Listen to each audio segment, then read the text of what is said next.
jadi juga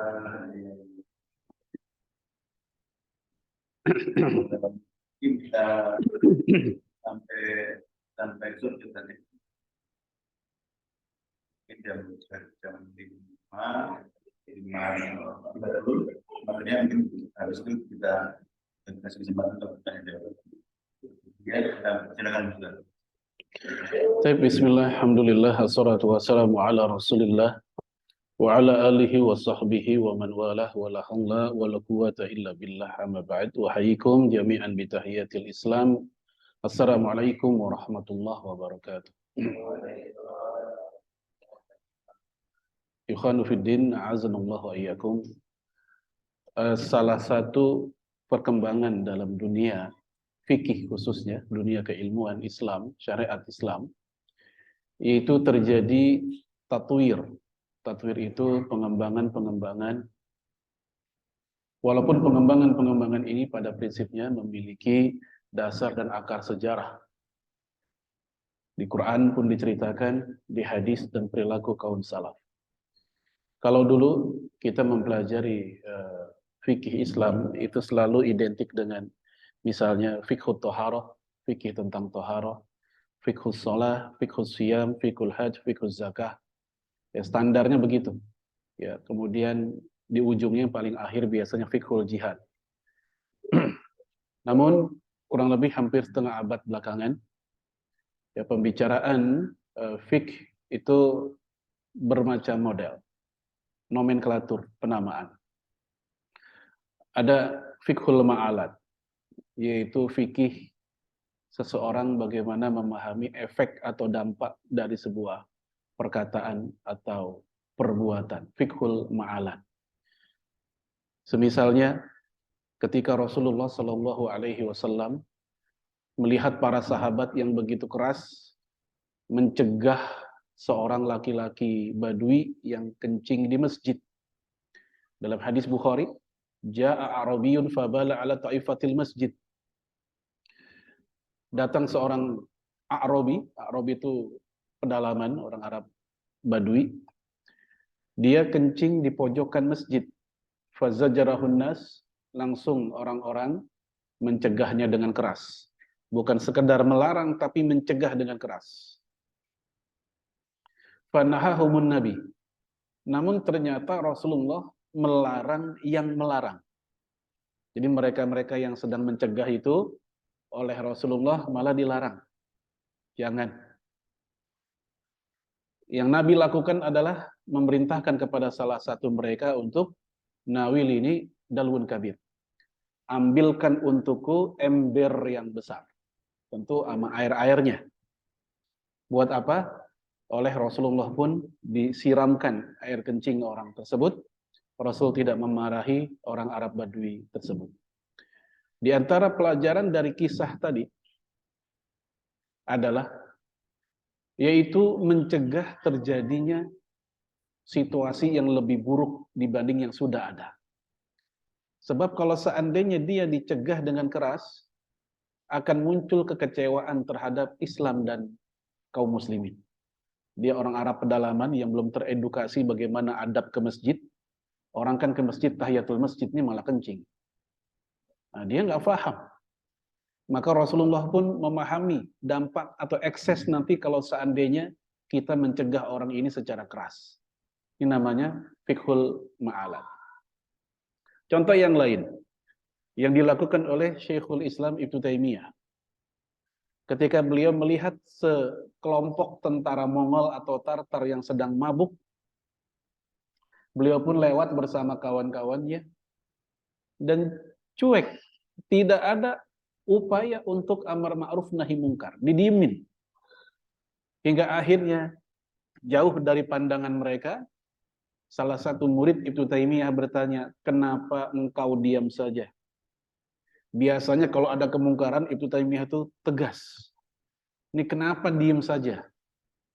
Maka jawaban beliau, biarkan mereka mabuk. Dengan mereka mabuk, mereka membuat lupa kepada Allah, mereka meninggalkan sholat. Tapi sekaligus mereka pun juga nggak tahu kalau kita lewat situ. Kalau mereka dalam keadaan sadar, nggak mabuk, kita lewat situ, kita akan dibunuh. Dan kalau kita melakukan nahi mungkar, kita pun juga akan dibunuh. Dan jumlah mereka banyak, kita hanya beberapa orang. Ya. Lalu kemudian para ulama mengulas kisah tersebut. Kalau seandainya Ibnu Taimiyah melakukan pencegahan, maka mudorotnya bertambah. Mereka bukan hanya mabuk, mereka bukan hanya meninggalkan sholat, mereka menambah dosa baru, membunuh orang. Nah, itu namanya kemampuan melihat dampak atau efek. Ada nomenklatur khusus dalam kitab fikih kontemporer, yaitu fikhul ma'alat. Kemampuan seseorang dalam melihat dampak atau akibat dari sebuah perkataan atau perbuatan. Yang kedua, yaitu istilahnya fikhul waqi' atau bahasa lain fikhu sifatul asr. Kemampuan seseorang dalam menelaah, melihat zaman dan perkembangannya, budayanya, kemudian juga realita hari ini. Dan dicontohkan di dalam beberapa sejarah atau sunnah Nabi Shallallahu Alaihi Wasallam. Yaitu ketika Rasulullah datang ke sebuah pesta pernikahan di Madinah, saat itu dilakukan oleh salah satu kawan dari Aisyah radhiyallahu anha.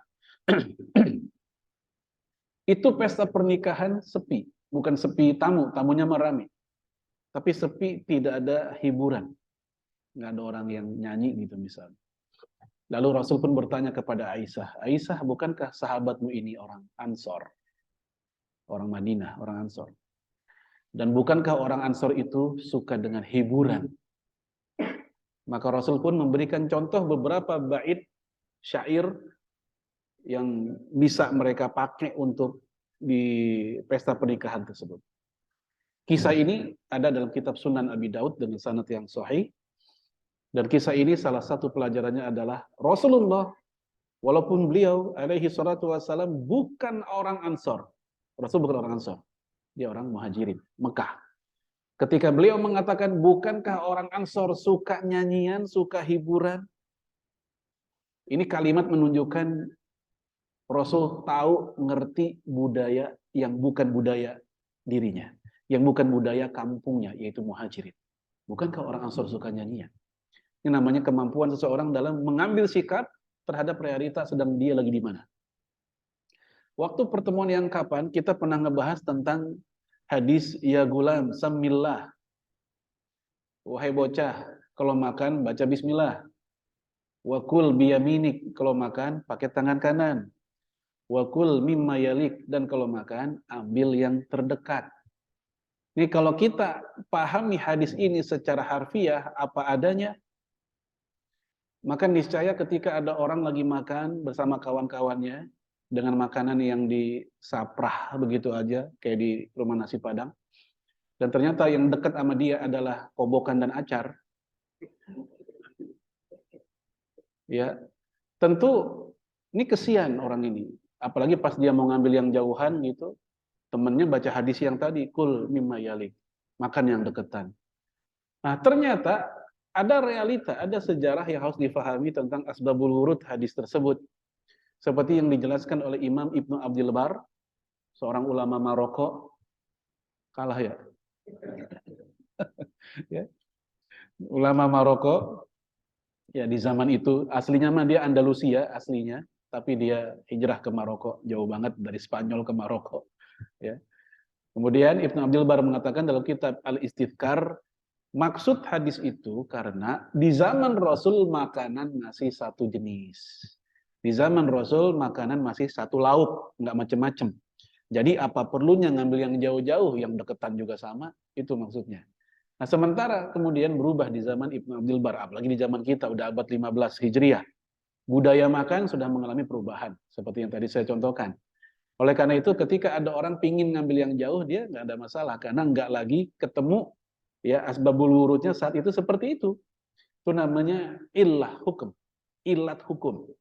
Ya kaidahnya adalah al-hukmu ma'a illatihi wujudan au adaman. Itu kaidahnya gitu. Yang namanya hukum itu selalu beriringan dengan adanya sebab hukum. Yang namanya hukum beriringan dengan adanya sebab hukum. Kalau sebabnya ada, maka hukum ada. Kalau sebabnya tidak ada, maka hukum pun tidak ada. Ya, pernah juga saya sampaikan di sini tentang kenapa Rasulullah melarang kita kalau gosok gigi atas bawah. Aslinya Rasul melarang gosok gigi atas bawah. Tapi kita kalau gosok gigi kebanyakan atas bawah. Nah, ternyata Syekh Abdul Karim Zaidan, salah satu ahli fikih dari Irak, rahimahullah, belum lama dia wafat. Karena di zaman Rasul gosok giginya pakai siwak, dan siwak zaman dulu mungkin belum dihalusin kayak kita. Ya, kalau di atas bawah mungkin akan melukai gusi. Sementara zaman ini rata-rata termasuk kaum muslimin walaupun di Timur Tengah sendiri, ya walaupun mereka juga ngantongin siwak, tetap ketika di kamar mandi pakai gosok gigi juga. Ya, yang menggunakan sikat yang halus sehingga kekhawatiran melukai gusi sudah hilang. Itu namanya illat hukumnya hilang. Nah, sehingga kemakruhan atas bawah pun juga sudah tidak ada. Itu namanya ya al-hukmu ma'a illatihi wujudan au adaman. Taib jamaah sekalian, ini kemampuan kita membaca situasi zaman dan keadaan. Fiqhul waqi. Nah, yang ketiga, fiqhul aulawiyat, fikih prioritas, aula. Aula artinya lebih utama. Fikul aulawiyat, kemampuan kita dalam membaca mana yang paling utama di antara yang utama, mana yang tidak utama di antara yang rada-rada tidak utama, mana yang afdol di antara yang tidak afdol. Karena begini, kemampuan atau kesalahan seseorang dalam memetakan mana yang utama, mana yang tidak, itu akan mendatangkan penyesalan di kemudian hari biasanya. Aduh, kenapa dulu nggak begitu ya? Seperti yang dikatakan oleh salah satu tokoh Indonesia. Dia orang pinter, cerdas, dan banyak penemuan-penemuan dan hak paten beliau dalam dunia penerbangan. Yang dalam wawancara di televisi, dia mengatakan kalau seandainya dia bisa meriwain kehidupannya, muda lagi, niscaya yang dia pelajari adalah ilmu agama. Karena kehebatan ilmu yang dia miliki sampai di usia tua pun tetap tidak mampu menolong dia ketika sakaratul maut dan kematian saya. Dia sampai ngomong kayak gitu. Nah, ini menunjukkan bahwa yang namanya ilmu memang akhirnya para ulama membagi menjadi dua. Ingat waktu kita bahas Tarhib Ramadan bulan Maret yang lalu, ada ilmu yang fardu ain, ada ilmu yang fardu kifayah. Ada juga yang sekedar sunnah. Fardu ain seperti ilmu-ilmu yang memang nggak bisa ditanggung jawabi orang lain. Kudu masing-masing pribadi yang bertanggung jawab. Seperti ilmu tentang fikih sholat, itu fardu ain, kita harus tahu. Ya, fikih puasa, apa yang batal, apa yang tidak, itu harus tahu. Kalau buat ibu-ibu, kaum wanita, tentang fikhud dima, kemampuan memahami perbedaan dan hukum-hukum tentang darah. Darah haid, darah nifas, darah istihadah, atau flek biasa, mereka harus tahu sifat-sifatnya. Karena suatu saat mereka belum tentu bisa bertanya kepada guru mereka, apalagi nanya sama suami, sama-sama nggak ngerti juga. Nah, ini fardu ain bagi mereka. Ada yang fardu kifayah. Nah, ketika pemetaan ini kita paham, maka kita harusnya bisa memprioritaskan mana duluan yang mesti kita pelajari tanpa harus menganaktirikan yang lainnya. Baik. Di dalam Al-Qur'an, Allah bercerita tentang fiqhul aulawiyat itu. Pertama dalam surat An-Nisa ayat 77 yang asbabun nuzulnya itu gara-gara para pemuda di masa Quraisy, di masa Mekah, ya saat itu mereka minta kepada Rasulullah agar kaum muslimin melakukan perlawanan. Walaupun jumlah masih sedikit, walaupun mereka belum kuat, masih lemah. Tapi kalau begini terus kita disiksa, diintimidasi, diusir, dibunuh seperti keluarganya Ammar bin Yasir. Wah, habis ini. Maka mereka mendatangi Rasulullah supaya diizinkan melakukan perlawanan. Ya, kalau orang sekarang bilang SK-nya belum turun. Belum turun. Yang turun justru surat An-Nisa ayat 77. Alam taro ilal ladzina qila lahum kuffu aydiyakum wa aqimus shalah wa atuz zakah. Apakah engkau tidak melihat orang yang ketika diperintahkan untuk tahan tangan kalian, maksudnya apa? Tahan tangan. Jangan angkat senjata, jangan perang. Itu yang lebih utama. Terus ngapain dong kalau nggak angkat senjata? Wa aqimus shalah wa atuz zakah, salat dan zakat. Maksudnya rukun Islam kuatin. Ibarat bikin rumah, fondasinya kuatin. Kalau perlu cakar ayam semua. Antisipasi mungkin tuh rumah bakal bikin tingkat 6 kali. Ya, jadi intinya oleh Rasulullah, oleh Allah Subhanahu wa taala dalam ayat tadi, mereka diarahkan kepada hal yang paling atau lebih utama, lebih urgen saat itu, yaitu akidah. 13 tahun di Mekah. Barulah turun ayat SK jihad, udzina lilladzina yuqataluna bi annahum zulimu, di tahun kedua Hijriyah, Madinah. Diperkirakan ayat yang tadi, yang An-Nisa ayat 77 dengan udzina lilladzina yuqataluna tadi, itu 7 tahun jaraknya. Nah, jamaah sekalian, a'azanallahu wa iyyakum, ini Al-Qur'an. Allah pun mengajarkan kita untuk menyusun tingkah laku kita atau perbuatan kita berdasarkan prioritas. Yang kedua, masih dalam Quran. Dalam konteks sedekah infak kita. Atau dalam konteks berbuat baik kita. Pada prinsipnya, semua orang berhak mendapatkan kebaikan kita. Itu pada prinsipnya. Namun, ada kala kemampuan kita nggak banyak. Sementara orang yang ingin mendapatkan kebaikan kita begitu banyak. Nah, dalam keadaan kayak begitu, dan kita nggak bisa mengcover semua, kan mesti ada prioritas. Sehingga Allah pun memberikan guidance. Dalam Al-Baqarah 215. Yas'alunaka madza yunfikun.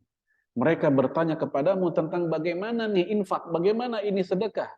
Kul, katakan, bilang ke mereka, ma anfaqtum min khair, apa-apa yang kalian infakkan berupa kebaikan, falil walidain, orang tua dulu dikasih, orang tua dulu. Ya. Kemudian wal aqrabin, kerabat, abang, adik, saudara yang satu dengan kita, satu silsilah. Wal yatama wal masakin wabnis sabil. Allah sudah memberikan arahan kayak begitu. Misal kita ada rezeki, alhamdulillah, kemudian kita pun punya agenda ngasih anu begitu. Udah rencana tuh. Contohnya orang tua kita nelfon, mereka ada kebutuhan. Ya, Assalamualaikum, Waalaikumsalam. Ada duit nggak? Aduh, Pak, buat apaan, Pak? Mesin air rusak. Berapaan habis? 5 juta. Kok mahal banget sama toren-torennya? Oh iya, itu dia, toren-torennya bukan mesin air doang. Mesin air doang mas, 1 juta cukup. Ini toren yang nggak diceritain. Tapi 5 juta, aduh kita udah buat ini tadinya. Nggak jadi. Udah deh buat orang tua duluan. Berdasarkan hadis ini, ayat tadi, itu lebih bagus. Karena Allah mengarahkan seperti itu. Dan Rasul pun juga demikian. Ketika datang seorang laki-laki yang ngerasa terganggu oleh ayahnya sendiri. Gara-gara ayahnya sering minta uang karena ada keperluan. Sementara saya pun juga punya keperluan buat anak saya. Dia nanya ke Rasul, ini gimana sikap saya? Bapak saya minta duit, saya juga punya anak yang harus saya penuhi kebutuhannya. Ternyata jawaban Rasulullah, anta wa maluka li abik. Dalam redaksi yang lain, hadis Imam Ahmad, anta wa maluka li walidik. Kamu dan hartamu milik ayahmu. Kamu dan hartamu milik orang tuamu. Nah, dari situ jemaah sekalian, bahwasanya ngurusin orang tua, ya perhatian sama orang tua dibanding yang lain itu lebih utama. Baik, 2 ayat ini sudah cukup saya rasa untuk mewakili bahwa konsep aulawiyat tentang prioritas ada dalam Quran. Ya. Kemudian kita masuk di hadis. Di hadis juga demikian. Banyak, ya bahkan lebih banyak. Pertama, hadis Sahih Muslim dari Abu Hurairah. Ini untuk kaum wanita. Kita bisa menyampaikan dalam diskusi obrolan kecil kita dengan istri misalnya. Rasul mengatakan begini, la tasumul mar'ah wa ba'luha syahidun illa bi'idnih. Janganlah seorang wanita berpuasa sunnah sementara suaminya sedang di rumah illa bi'idnih, kecuali kalau suaminya mengizinkan. Lihat, di hadis tersebut Rasulullah tidak menggunakan istilah zauj. Zauj apa? Suami, ya kan? Zaujah, istri. Tapi yang Rasul istilahkan lebih spesifik, ba'al pakai ain. Ba, ain lam. Apa sih artinya ba'al? Jamaknya bi'al. Artinya adalah, mohon maaf, pasangan hubungan suami istri yang sah. Rasul lebih spesifik ke situ. Tapi di terjemahan supaya lebih sopan, kita mengistilahkan dengan suami. Kenapa? Karena begini, kalau suami nggak dikasih bikin kopi, kita bisa bikin kopi sendiri. Baju kotor kita bisa nyuci sendiri. Ya, cucian piring banyak kita bisa nyuci sendiri. Kalau emang istri lagi capek.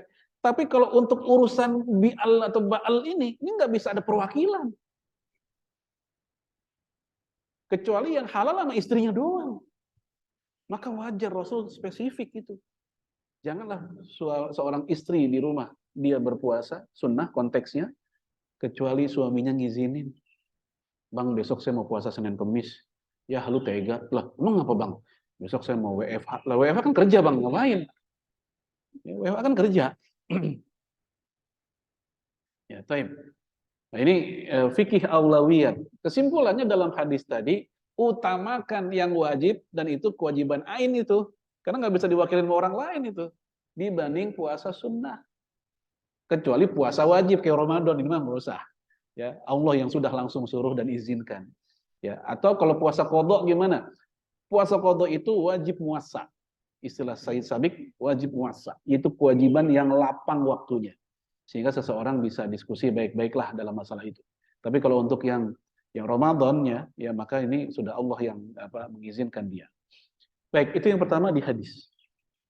Yang kedua, masih di hadis. Yaitu dalam hadis riwayat Imam Muslim juga dari Abu Hurairah, innallaha la yanzuru ila suwarikum wa amwalikum. Allah enggak ngelihat pada suwar. Suwar itu jamak dari surah, pakai shad. Surah gambar. Suwar gambar-gambar. Maksudnya apa? Penampilan. Allah enggak ngelihat pada performan casing kalian.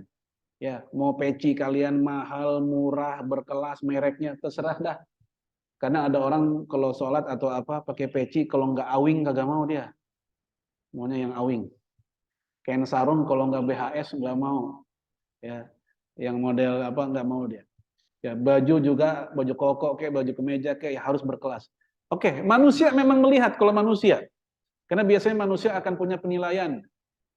Ya, apa yang kita kenakan itulah kita di status sosial kita. Wa amwalikum, Allah juga nggak ngelihat pada amwal, harta kalian. Apa yang kita kendarai, apa yang kita pakai, Allah nggak ngelihat. Walaupun manusia yang melihat. Tetapi, walakin yang zuru ila, tetapi Allah melihatnya kepada kulubikum, hati kalian, wa amalikum, dan perbuatan kalian. Dari situ, Imam Al-Ghazali dalam Al-Ihya-nya mengatakan, amal hati, gerak-gerik hati, kebersihan hati bagi seorang muslim harus lebih diutamakan dibanding fisik. Bukan kita melupakan fisik, bukan. Dua-duanya sama-sama penting. Namun ketika kedua-duanya beradu kepentingannya di waktu yang bersamaan, maka amal hati lebih utama. Itulah kenapa ketika ada orang sholat, fisiknya sholat, tapi hatinya nggak ada niat sholat, kan tidak sah. Karena substansinya hilang dia. Atau ketika orang haji atau umroh secara fisik dia lagi di tanah suci, tapi hatinya memikirkan lagi di Dufan, nggak sah. Dalam artian niatnya nggak ada. Dia lagi jalan-jalan doang berarti. Maka amal hati saat itu bertemuan atau bersamaan dengan amal fisik, maka yang hati lebih diutamakan. Nah, jamaah sekalian, rahimakumullah, sebagian masyarakat kita ada yang habis uang begitu banyak untuk urusan yang sifatnya fisik, tapi untuk urusan yang sifatnya ruhiyah, yang sifatnya qalbiyah, mereka begitu bakhil mengeluarkan biaya. Ya, kayak misalnya yang punya hobi burung. Burung kan bukan hanya ratusan ribu, ada yang juta-jutaan itu. Bahkan kandangnya aja ada yang sampai 500.000, 1 juta segala. Bahkan dia rela boncengin kandang burung dibanding istrinya. Ya. Bosen sama burung ini, ganti yang baru. Browsing di YouTube, browsing di Google, apa nih sekarang lagi tren. Duitnya mah selalu ada untuk kayak gituan. Hobi-hobi yang sebenarnya bakal bosen juga lama-lama. Tapi begitu anaknya bilang, ya, Bi, kenapa? Ternyata di kelas TPA saya doang yang belum bayaran sampai 2 bulan. TPA kamu belum bayaran. Iya, pesen sama guru ngaji kamu. Jangan duit mulu. Padahal TPA cuma 50.000 sebulan. Itu pun nggak bikin kaya buat operasional fotokopian materi. Dijawab, jangan duit mulu pengajian. Tapi untuk urusan yang hobi-hobi tadi yang sampai ratusan ribu atau bahkan jutaan, ya mereka begitu gampang. Ya, kalau orang Betawi bilang bares, gampang keluar duit yang begitu. Baik, jamaah sekalian, ini karena faktor apa tadi? Kesalahan dalam memetakan aulawiyat. Sekarang yang ketiga, dari perilaku salaf. Quran udah, hadis udah, sekarang perilaku para salaf, para sahabat. Yaitu ketika Ibnu Umar sedang umroh. Datang seorang pemuda dari Irak dan dia bertanya tentang apa hukum membunuh nyamuk, mohon maaf, lalat, az-zubab, lalat. Lalu Ibnu Umar pun bertanya, min aina anta? Kamu dari mana? Dia pun menjawab, ana Irakiyun. Saya orang Irak. Saya dari Irak. Langsung wajahnya Ibnu Umar tuh berubah. Kayak apa istilahnya? Kayak jengkel gitu. Kata Ibnu Umar, ahlul Irak yas'aluna 'anil dzubab. Orang Irak nanyain tentang hukum membunuh lalat. Wa qatalu ibnati Rasulillah. Padahal mereka membunuh cucu Rasulullah. Siapa maksudnya? Husain radhiyallahu anhu. Jangan dikira hanya Syiah yang sedih terbunuhnya Husain. Ahlus Sunnah juga sedih. Cucu Rasul dibunuh, dan bukan sekedar dibunuh, kepalanya kan ditancap di tombak dan dibawa keliling kota. Itu diceritakan oleh Imam Az-Zahabi. Siapa yang nggak sedih? Semua sedih. Ibnu Umar juga sedih banget. Ada orang Irak datang-datang, bukan nanyain apa hukum matiin orang, hukum matiin nyamuk ditanyain. Apa matiin? Lalat. Itu kan menandakan si orang ini salah dalam perhatian, fokus. Kok apakah begitu besar perhatian terhadap apa hukum matiin lalat dibanding matiin orang, yang mana orang ini bukan sembarangan orang. Mengalir darah Rasulullah pada orang tersebut. Bahkan seandainya dia muslim biasa, bukan siapa-siapa, dia muslim biasa. Rasul pernah mengatakan, robohnya Ka'bah dibanding nyawa seorang mukmin. Aku lebih sedih dengan matinya seorang mukmin. Ini ada orang datang-datang nanyain apa hukum matiin lalat.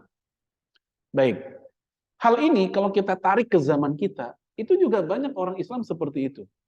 Hal-hal yang menjadi fokus perhatian dia, itu yang sifatnya furu', cabang, atau yang barangkali cabangnya cabang. Bukan sekedar cabang, tapi cabangnya cabang. Tahun 2021 yang lalu, saya di WA dapat japrian dari seorang mahasiswa Mesir, emang asli orang Mesir, ya, sebuah buku setebal 750 halaman berbahasa Arab, e-book, tentang apa? Hukum laki-laki menggunakan dasi. Bukannya nggak boleh membahas tentang dasi, silakan, ya, dengan tinjauan ilmu. Tetapi kalau sampai mengeluarkan energi sampai 750 halaman, kayaknya kegedean.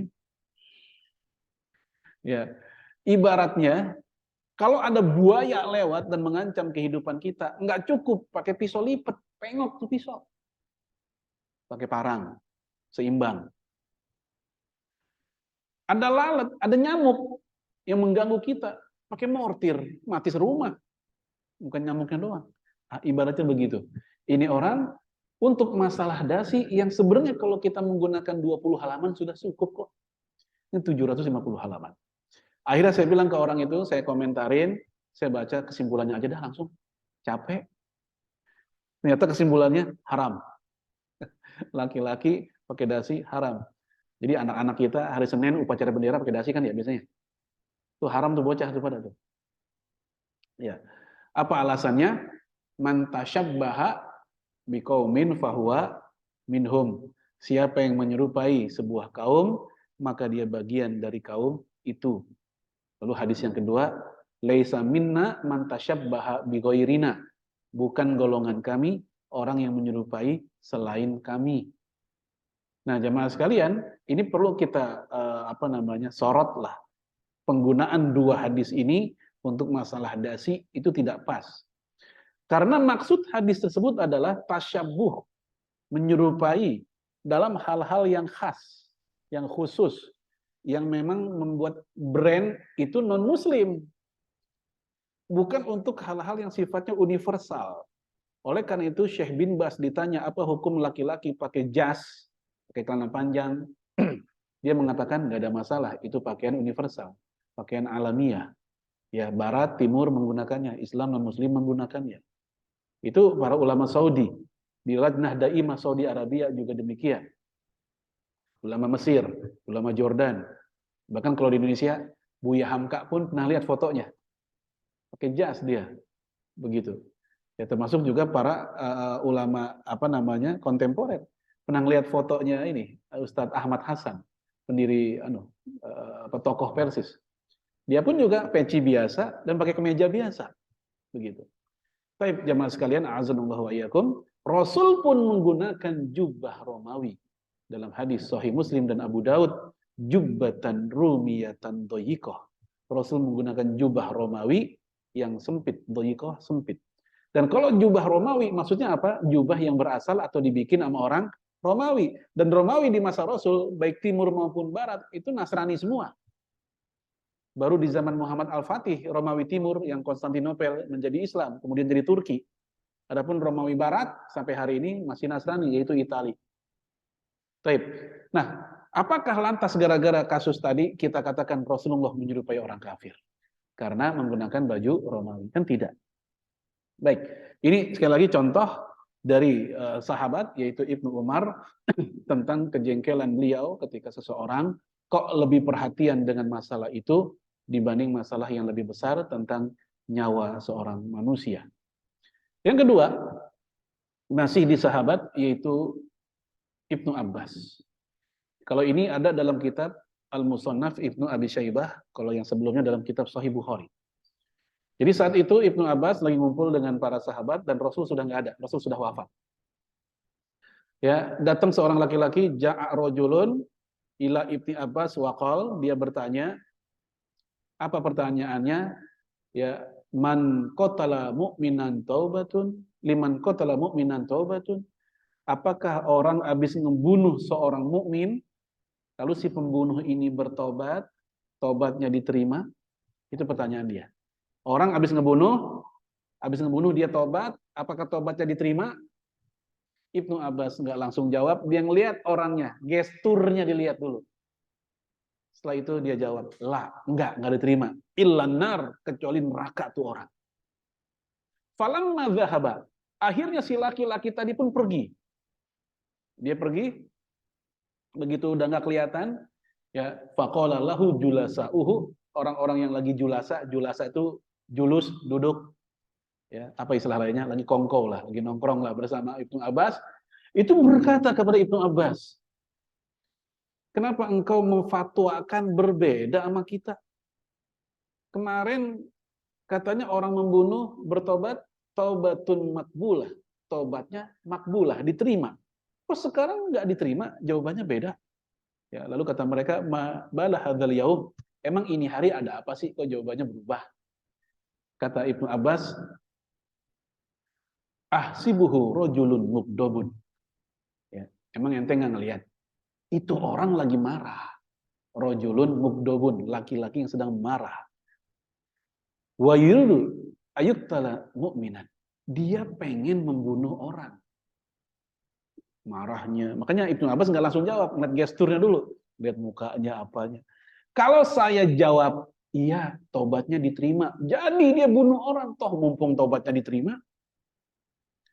Makanya Ibnu Abbas nggak jawab kayak gitu. Jawab aja, nggak diterima. Supaya apa? Nggak jadi ngebunuh orang. Nah, ini kemampuan Ibnu Abbas dalam fikhul ma'alat tadi. Ini kalau saya jawab kayak gini, dampaknya bunuh orang dia. Nah, ini kemampuan dia. Maka penting juga seorang ustadz itu, kalau ada tanya jawab gitu ya, itu ngelihat situasi, ini pertanyaannya arahnya kemana, maksudnya apa. Karena ada kan orang nanya bukan semata-mata pengen tahu, tapi untuk menggiring opini dengan pertanyaan yang sudah didramatisir sedemikian rupa, supaya jawabannya sesuai dengan keinginan penanya. Saya pernah ngalamin waktu di Kalimantan itu. Baru tumben, ya diminta ke sebuah masjid, nama kecamatannya Selakau. Udah lama banget ya, tahun 2007 itu. Ada yang nanya, itu masjid berkabut, bukannya karena dingin, asap rokok. Iya, saya masuk tuh udah, aduh, bener dah. Ini kan kalau di kita mah pengajian Quran kayak gitu ya, ini asbak semua. Nah, begitu tanya jawab, ada yang bertanya, Ustadz, apa hukumnya lagi pengajian ngerokok? Waduh, ini mah ngajakin saya digebukin rame-rame. Nah, pertanyaan kedua, sama moderator nggak langsung disuruh jawab. Pertanyaan kedua, silakan. Yang ngerokok nanya, apa hukumnya lagi pengajian pakai celana jeans? Karena yang nanya yang tadi pakai celana jeans. Wah, ini mah bukan nanya nih, ini lagi ribut nih. Saya nggak jawab, saya bilang nanti dah belakang layar. Karena khawatir ini pertanyaan ngejebak kita. Ya, atau mereka nyari ricuh di situ, saling serang di antara mereka. Tapi jamaah sekalian, a'azanallahu wa iyyakum. Jadi itu, kita pun kalau ya menjawab tadi ya lihat situasi. Maka Ibnu Abbas pun melihat nih orang pengen ngebunuh. Maka dia pun rela meninggalkan jawaban yang ideal untuk menyelamatkan nyawa orang. Itu fikih prioritasnya di situ. Harusnya, idealnya kan jawabannya diterima. Semua dosa selama dia tobatan nasuha, hatta kesyirikan sekalipun, Allah ampuni. Adapun ayat tentang Allah nggak ngampunin dosa syirik, maksudnya bagi mereka yang mati dalam keadaan belum bertobat. Maksudnya begitu. Nah ini dia sempat tobat. Nah karena kondisinya kayak begini, Ibnu Abbas rela meninggalkan jawaban yang ideal supaya terselamatkannya nyawa orang. Ini fiqhul aulawiyat dan fiqhul ma'alat berkumpul dalam satu peristiwa kecerdasan Ibnu Abbas. Baik, itu 3 dalil landasan ideologis dan konstitusional adanya fiqhul aulawiyat tadi, baik di Quran, di hadis, dan perilaku kaum salaf.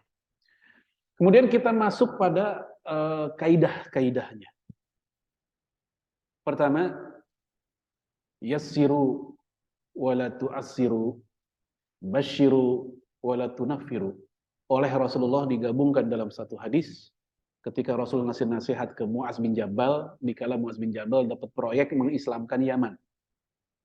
Permudahlah, jangan persulit. Berikan kabar gembira, jangan orang bikin lari dari agama. Imam Ibnu Abidin, ulama mazhab Hanafi, 2 abad lalu atau 3 abad lalu, dalam kitab Hasyiyah Ibnu Abidin, beliau ditanya,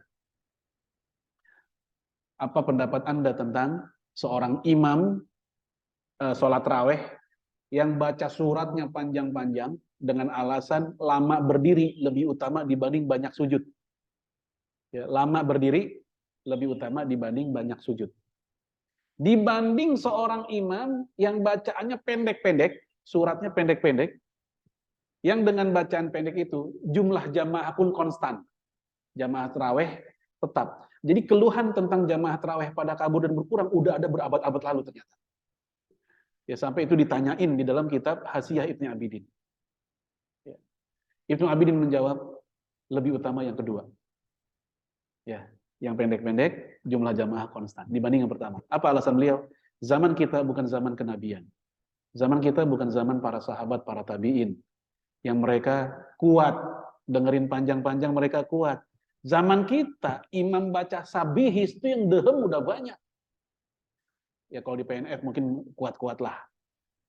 Saya nggak tahu udah gimana. Kuat ya. Tempat yang lain kan begitu. Baru sabihis, jamaah udah ya sabihis. Siapa sih imamnya si Anu? Itu DKM bisa di WA tuh. Lu besok dia lagi, lu tunjuk, gua nggak mau sholat di situ. Kata Ibnu Abidin lebih utama yang kedua. Kenapa? Membuat makmum bahagia. Membuat dia betah, seneng sholat akhirnya. Karena tadi semua orang punya kemampuan yang beragam. Itulah kenapa Mu'az bin Jabal pernah dimarahin oleh Rasul ketika dia jadi imam, bacaannya panjang, ada jamaah nggak kuat. Lalu jamaah pun mufarokoh. Apa mufarokoh? Memisahkan diri. Berita itu sampai ke Mu'az bin Jabal, tersinggung dia sebagai imam ditinggal sama makmum. Dilaporin ke Rasulullah, ada makmum mufarokoh, saya jadi imam. Rasul nanya, emang kamu baca apaan? Nah, diceritain dah, saya baca surat A, B, C. Nabi yang marah, kamu yang bikin fitnah. Harusnya baca yang pendek aja. Ya, misal sabihis. Rasul ngasih contoh sabihis tapi. Karena zaman itu ya, ingat zaman itu loh. Bukan zaman kita. Di kita itu sabihis sekarang udah panjang gitu. Rasul ngasih contoh sabihis saat itu. Ya. Ya karena di belakang kamu itu ada orang tua, ada orang sakit, ada orang yang punya keperluan. Nah, kalau kamu sholat sendiri, silakan kamu panjang. Kalau sholat sendiri, itulah yang menjadi dasar Ibnu Sirin, seperti yang diceritakan oleh muridnya, Ibnu Aun namanya. Kata Ibnu Aun, Ibnu Sirin itu kalau untuk diri sendiri, dia ketat. Untuk diri sendiri, dia ketat. Tapi kalau untuk orang lain, dia memberikan kelonggaran-kelonggaran. Maksud kelonggaran bukan menghalalkan yang haram, bukan. Tapi ketika ada beragam pandangan dan semuanya boleh, dia akan milih ini aja Pak, yang mudah buat Bapak. Contoh, hadis Bukhari kata Aisyah, "Ma khuyira bi amroin illa ittakhadha aisarahuma." Rasul itu kalau diberikan dua opsi, dua pilihan, pasti dia akan memilih yang lebih gampang di antara dua pilihan itu. Malam yakun isma, selama pilihan itu tak satu pun mengandung dosa. Dia akan milih yang gampangan. Itu maksud dari memberikan kemudahan, selama nggak mengandung dosa. Bang, ntar kita pas pulang kampung, sholat jamak kosornya di mana? Misalnya istri nanya sama kita. Kenapa? Karena dalam pandangan istri, safar. Boleh dong jamak dan kosor, kan gitu. Jawaban suaminya, hatimu lemah. Begitu katanya. Baru safar dikit aja. Tapi kan jaraknya lumayan Bang, kampung kita di Surabaya. Nah, itu bukan hatinya lemah, karena memang dia ingin mengambil yang mudah, sebagaimana Rasul juga mengambil yang mudah. Itu sunnah. Ya jumhur mengatakan sunnah, kecuali Umar bin Khattab yang mengatakan wajib. Umar bin Khattab bilang kosor itu wajib, kalau memang jaraknya sudah terpenuhi, bukan sekedar sunnah. Jumhur mengatakan sunnah. Yang bilang mubah adalah Imam Ahmad bin Hanbal. Baik. Nah, jamaah sekalian, ini yang pertama. Kaidahnya yaitu dahulukan berikan kemudahan, apalagi kalau konteksnya bersama orang lain. Ya. Yang kedua yaitu al-ilmu qoblal qaul wal amal. Ilmu sebelum berkata dan berucap. Supaya apa yang kita lakukan kalau digugat sama orang, kita bisa mempertahankan argumentasinya. Dan kita pun lebih tenang ketika mempraktekannya karena ada dalil, ada ilmu. Maka dalam kitab Sahih Bukhari ada bab khusus al-ilmu qoblal qaul wal amal. Dahulukan ilmu sebelum berkata dan berbuat. Mungkin udah belasan tahun lalu. Tahun 2003-2004 waktu saya sedang itikaf di Masjid UI. Ya kira-kira jam 11 atau jam 12-an ada anak muda mungkin mahasiswa UI yang sedang sholat sambil menggunakan mushaf. Ya dulu belum zaman HP, pakai Quran lah dulu kan. Begini gitu. Nah, selesai sholat, karena saya nggak jauh dari dia, kayak begini jaraknya beda semeter doang. Saya tanya, Dek, itu sholat sambil pakai mushaf begini, apa dalilnya? Dia kelimpungan, dan dia jawab, lihat kakak kelas. Kakak kelas. Khawatirnya, kalau kakak kelasnya kita tanya pun, jawabannya sama. Lihat kakak kelas lagi. Lama-lama sanatnya ke dekan. Bukan sanat ke Rasul atau ke sahabat, kan gitu. Nah, untung kita nggak usil gitu kan. Tapi kalau kita usil kan bisa kita marahin, kan kita nggak usil. Kita tahu, oh ternyata ada memang di antara adik-adik kita atau siapapun, bukan hanya adik-adik kita. Beramal itu bukan karena ilmu, tapi kadang ngeliatin orang. Baik jamaah sekalian, azanallahu yakum. Aisyah radhiyallahu anha di masa Rasul sudah meninggal, pengen diimamin oleh imam yang bacaannya panjang. Akhirnya dia pun minta kepada Zakwan. Zakwan itu dulunya pelayan Rasul ketika Rasul masih hidup. Kemudian dimerdekakan ketika Rasul sudah wafat. Untuk apa? Untuk sholat tarawih bersama kaum muslimah saat itu. Tapi ternyata Zakwan sendiri tidak hafal 30 juz. Maka Zakwan pun menggunakan mushaf. Itu awalnya. Dia pakai mushaf ya untuk jadi imam. Dan kisah ini ada di dalam kitab Sahih Bukhari dan juga ada dalam kitab Al-Muwatta-nya Imam Malik. Dari empat mazhab hanya satu mazhab yang mengatakan batal sholat pakai mushaf, yaitu Hanafi. Abu Hanifah dan pengikutnya mengatakan batal. Kenapa? Karena kalau orang sholat pakai mushaf, pasti ada gerakan-gerakan di luar sholat yang masuk ke dalam sholat. Apa itu? Ngebolak-balikin, kan gitu. Apalagi kalau dia bacanya panjang. Lalu pendapat ini, pendapat Abu Hanifah, dikritik oleh Imam Syafi'i. Kata Imam Syafi'i, gerakan atau gerak-gerik dengan tujuan untuk menyempurnakan sholat, dia nggak termasuk pembatal sholat, dia dibolehkan. Dalilnya dari mana? Dari Rasul sendiri. Rasul pernah buka pintu ketika sholat. Rasul lagi sholat, Aisyah ketok-ketok pintu, ya, famasya ila bab. Dia pun jalan menuju pintu, summa futihat, kemudian dibukakan pintunya oleh Rasulullah, summa roja'a ila musalla, habis bukain pintu, Rasul pun mundur kembali ke tempat sholatnya. Gerakan untuk menyempurnakan sholat. Baik. Nah, ini dalilnya begitu. Bahkan kata Imam Nawawi, menggunakan mushaf bisa jadi wajib buat orang yang nggak hafal Al-Fatihah.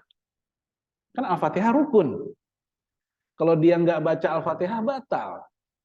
Nah saat itu ya dia nggak hafal, ya udah dia bisa baca. Maka saat itu kata Imam An-Nawawi menjadi wajib bagi dia pakai mushaf. Taib, jemaah sekalian, ini contoh aja. Beramal itu kalau pakai ilmu, pertama kita tenang menjalankannya. Kalau ada orang iseng menggugat kita, kita bisa memberikan jawaban, argumentasi. Terlepas nanti kemudian ada perbedaan pendapat, nggak ada masalah. Yang penting kita sudah tahu ilmunya. Dibanding dengan karena faktor taklidul a'ma, taklid buta ikut-ikutan. Apa sih bedanya taklid sama ittiba? Kalau pakai terjemahan, taklid sama ittiba kan sama. Ittiba artinya mengikuti. Taklid apa artinya? Mengikuti juga sama sebenarnya. Itu kalau pakai terjemahan. Semacam terjemahan. Tapi kalau dalam makna istilahinya beda. Ittiba itu mengikuti dibarengi dengan tahu alasannya. Itu ittiba. Kalau taklid mengikuti tidak dibarengi tahu alasannya. Maka disebut taklid. Taklid diambil dari kata qolada. Apa qolada? Tali diikat di leher dan ditarik. Itu namanya qolada. Ya. Maka disebut kalung dalam bahasa Arab kiladah. Ya, oleh karena itu taklid itu seperti apa istilahnya? Sapi yang dicocok hidungnya. Sapi apa kerbau biasanya dipakai? Kerbau ya. Kayak begitu, nggak tahu apa mau kemana, asal ikut aja. Kayak begitu, itu namanya taklid. Baik jamaah sekalian, a'azzanallahukum, itu yang kedua kaidahnya. Apa tadi? Al-ilmu qabla qaul wal amal. Yang ketiga, kita nggak bahas semua, yaitu al-usul qabla al-furu' wal ittifaq qabla al-ikhtilaf. Dahulukan yang pokok dibanding yang furu tadi, dan dahulukan yang disepakati dibanding yang diperselisihkan. Saya yakin di antara elemen umat Islam banyak poin kesepakatan di antara kita tentang keesaan Allah, sepakat. Kenabian Nabi Muhammad sebagai nabi terakhir, sepakat. Tentang rukun iman yang 6, rukun Islam yang 5, sepakat. Arah kiblat, sepakat. Banyak poin-poin sepakat. Walaupun mereka berbeda dalam masalah bismillah dikencengin atau dipelanin. Mereka berbeda dalam masalah jari gerak-gerak atau tidak ketika tasyahud. Mereka berbeda dalam masalah ya pakai a'udzubillah boleh apa enggak ketika sholat jahriyah menjadi imam. Dan seterusnya. Mereka berbeda di situ, tapi ittifaq mereka banyak. Ada sebuah pesantren di Jakarta Selatan. Ini diceritakan oleh salah satu ustadznya yang kurang lebih 3 bulan lalu dia wafat, rahimahullah. Ustadznya ini mengalami dialog dengan seorang pemuda yang lagi semangat-semangatnya ngaji. Pak Ustadz, kenapa sih pesantren ini ustazahnya begitu pulang dari Madinah pada buka cadar? Itu kejadiannya tahun 92. Tahun 92, 93. Bayangin, tahun di mana jangankan cadar, jilbab aja masih diledek-ledek zaman itu. Ya kan? Itu kan peristiwa yang belum lama, peristiwa isu atau fitnah terhadap jilbab. Jilbab beracun tahun 88 dulu tuh. Ya kan? Nah, kata si ustadznya gini kepada si pemuda itu. Pakai cadar hukumnya wajib atau sunnahnya diperselisihkan atau disepakati? Ya, diperselisihkan. Nah, antum tahu diperselisihkan. Ada 3 pendapat pakai cadar itu. Pertama yang bilang wajib, yang kedua yang bilang sunnah, ketiga yang bilang makruh, mazhabnya Imam Malik. Malikiyah bilang makruh karena dianggap gulu fiddin, berlebihan dalam beragama. Itu mazhabnya Imam Malik. Ya, makanya Malik dengan mazhabnya di Maroko, orang Maroko jarang pakai cadar. Ya, di Indonesia yang Syafi'iyah sudah lumayan banyak begitu. Karena sebagian Syafi'iyah mengatakan cadar itu wajib. Baik. Ya, sementara dakwah kata si ustadz ini, dakwah itu hukumnya wajib atau tidak? Wajib. Nah, si pemuda ini jawab itu wajib. Dan kewajibannya apakah diperselisihkan atau disepakati? Disepakati. Semua ulama sepakat, dakwah itu wajib. Ngajak orang pada kebaikan itu wajib, semua ulama sepakat. Yang berbeda adalah fardu ain atau fardu kifayah, itu aja yang berbeda.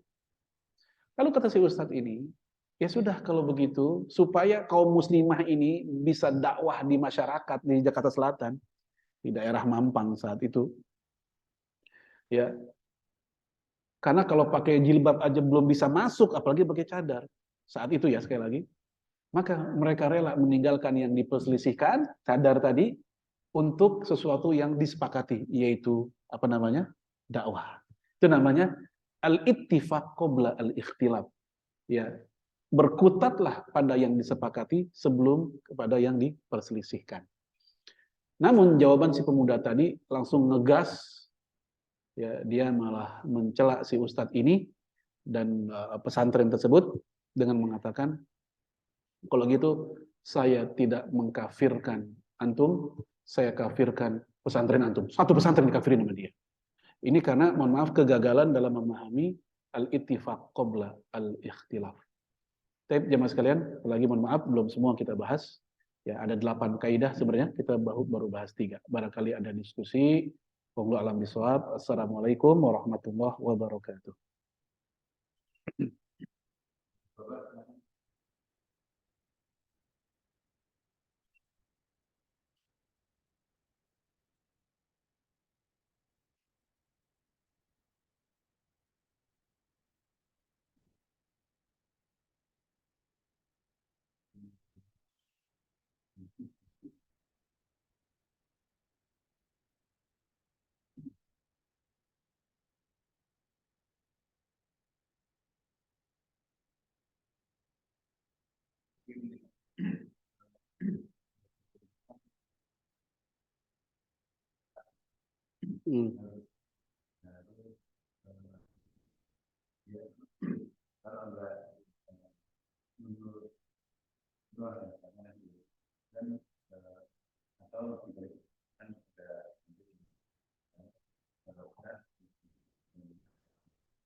Iya.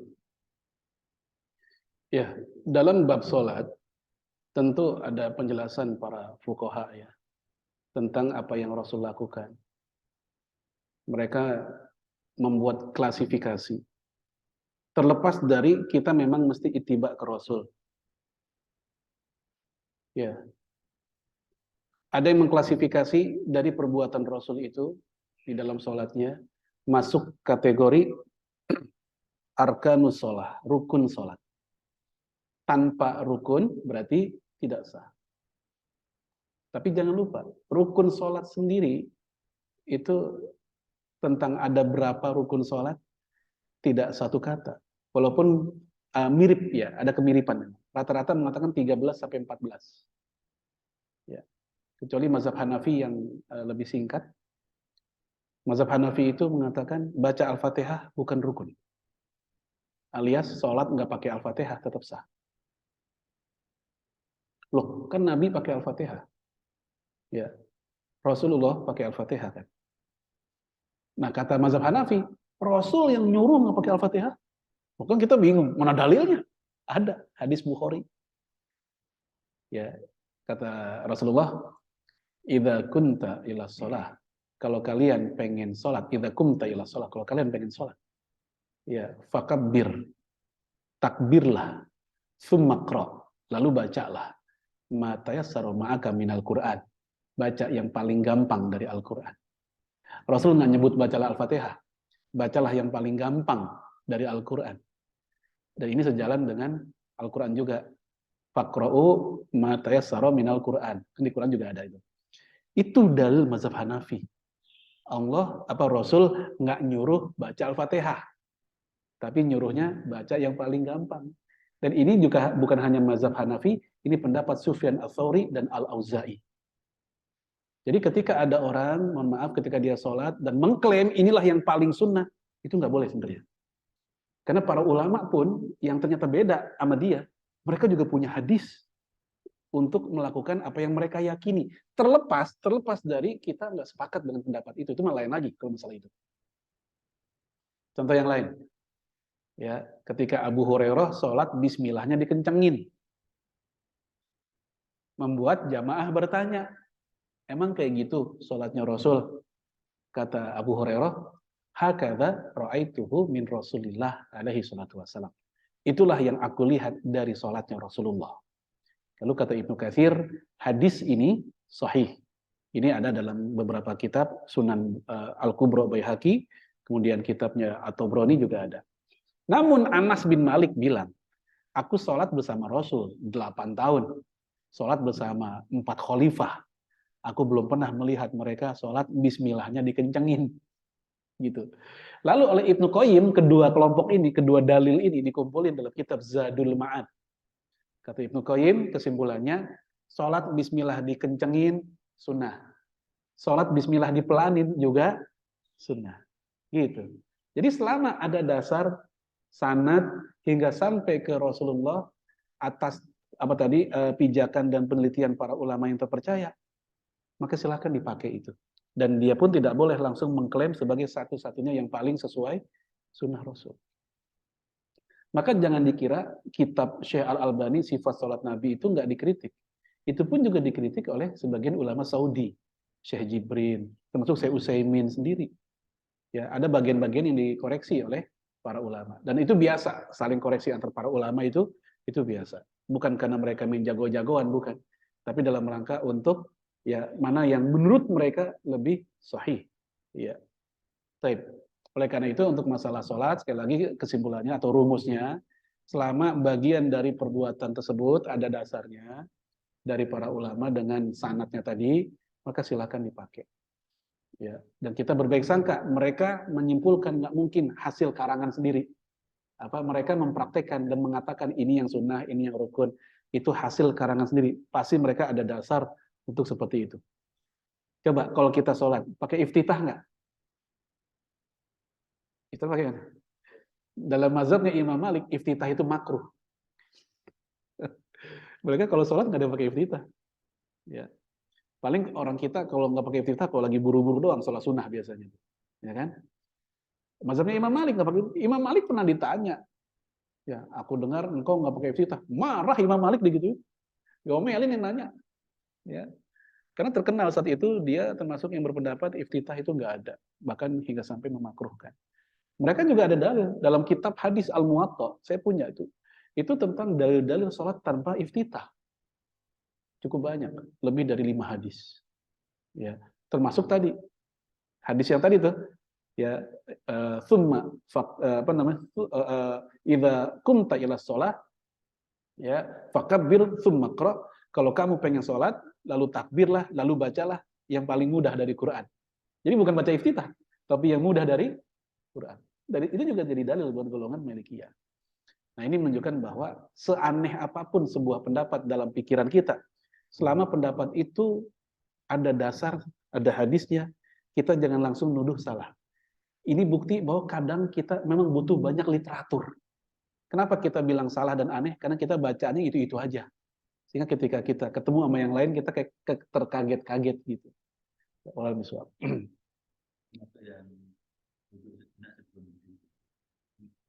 Ya, duduk istirahat. Duduk istirahat itu sunnah. Termasuk juga nuken nih. Ya. Dalam mazhab Syafi'i itu sunnah bagi yang sudah aki-aki yang nggak kuat. Syekh Utsaimin juga bilang begitu. Itu sunnah bagi yang udah aki-aki yang udah nggak kuat. Tapi bagi anak muda yang bisa langsung bangun tanpa harus begini, silakan. Itu Syekh Utsaimin. Ya, ada juga yang ajin. Apa ajin? Mengepel. Ajin. Ya, untuk yang ajin ini menurut Imam Ibnu Shalah hadisnya dhaif. Ya, menurut Imam Nawawi hadisnya dhaif. Izzuddin bin Abdul Salam bilang hadisnya dhaif. Ya, sebagian mengatakan hasan. Syekh Al-Albani bilang ini hasan. Sehingga dalam sifat salat Nabi beliau begini. Ya kan? Tapi yang lain bilang enggak, cukup begini. Ya seperti ini. Termasuk Syekh Utsaimin sendiri dia lebih memilih seperti ini. Nah, yang menggunakan ajin seperti ini itu memang jarang. Ya, jarang karena memang masih diperselisihkan tentang masalah sanad hadisnya. Tapi dengan begini ini lebih banyak. Karena ini yang disepakati tentang kesahihan hadisnya.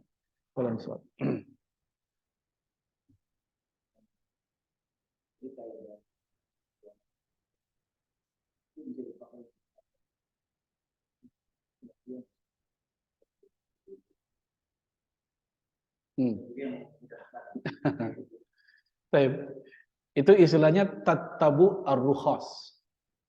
Nyari yang enak-enak. Tatabu ar-rukhas itu tidak boleh kalau mohon maaf dia ada interest, ada kepentingan. Kalau nyari yang ringan bukan karena itu, tapi situasi yang memang nggak mungkin pakai yang ideal, itu boleh. Dulu pernah saya ngambil contoh tentang masalah laki-laki nyentuh perempuan wudunya batal atau enggak. Ya, kalaupun misal di Indonesia, madhab umumnya para ulama di Indonesia adalah batal, tapi kita haji atau umroh dengan tawaf yang banyak orang, kalau kita pakai pendapat itu kan membuat kita sempit, susah. Ya baru langkah berapa udah nyenggol perempuan. Maka saat itu kita pakai yang bilang enggak batal, itu nggak ada masalah. Kenapa? Situasi yang nggak memungkinkan pakai pendapat itu. Maka kita ambil yang paling memungkinkan, yang paling memudahkan saat itu.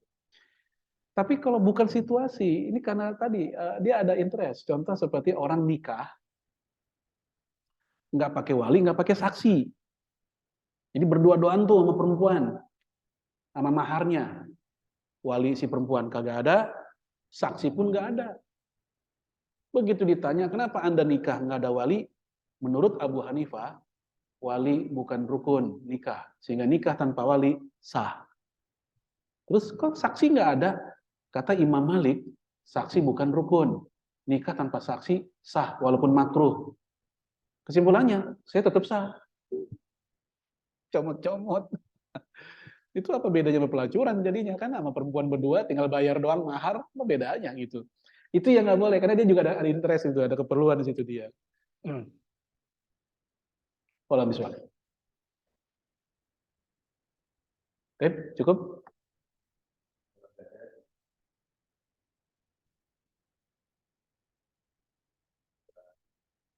Subhanakallahumma bihamdika.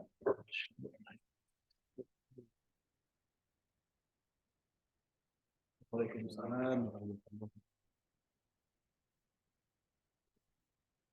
Sarapan ada.